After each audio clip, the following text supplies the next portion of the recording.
أعوذ بالله من الشيطان الرجيم. بسم الله الرحمن الرحيم.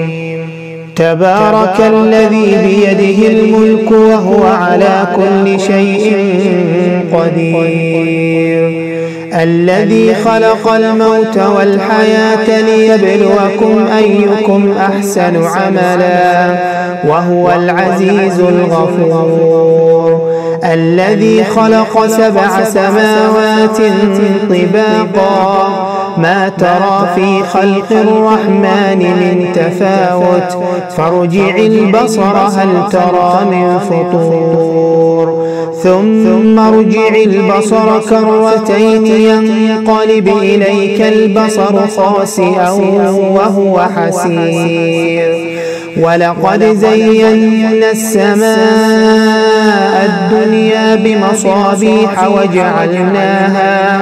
وجعلناها رجوما للشياطين وأعتدنا لهم عذاب السعير، وللذين كفروا بربهم عذاب جهنم وبئس المصير.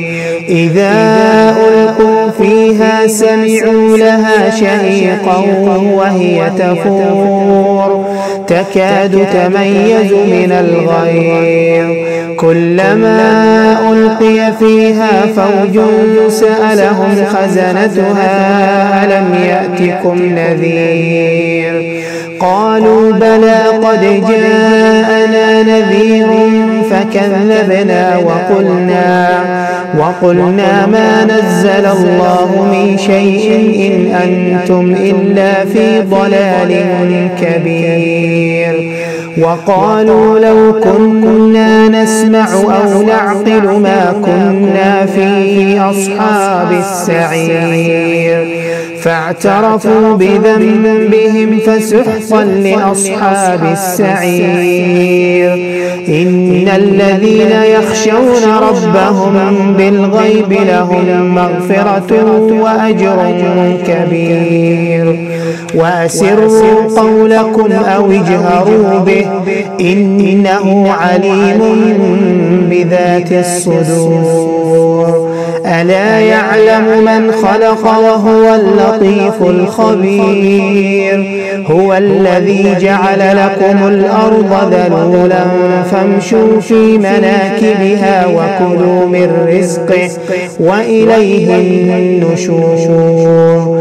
أأمنتم من في السماء أن يخسف بكم الأرض فإذا هي تمور، أم أمنتم من في السماء أن يرسل عليكم حاصبا فستعلمون كيف نذير.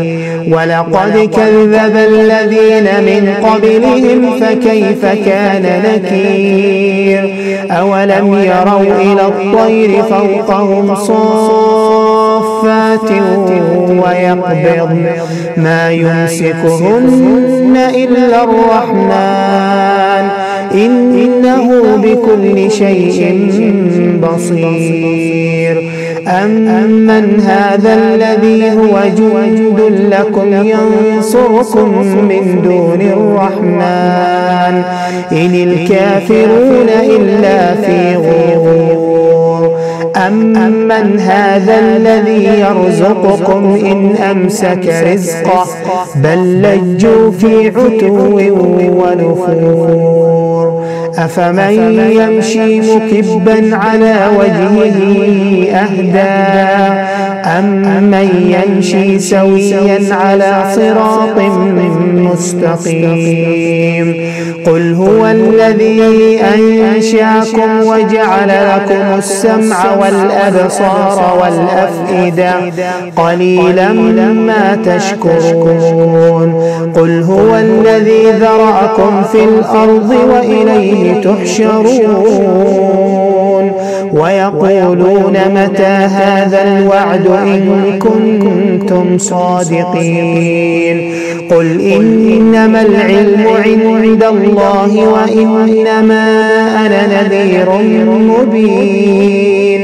فلما رأوه زلفة سيئت وجوه الذين كفروا وقيل هذا الذي كنتم به تدعون قل أرأيتم إن أهلكني الله ومن معي أو رحمنا فمن يجير الكافرين من عذاب أليم قل هو الرحمن آمنا به وعليه توكلنا فستعلمون من هو في ضلال مبين قل أرأيتم إن أصبح ماؤكم غورا فمن يأتيكم بماء معين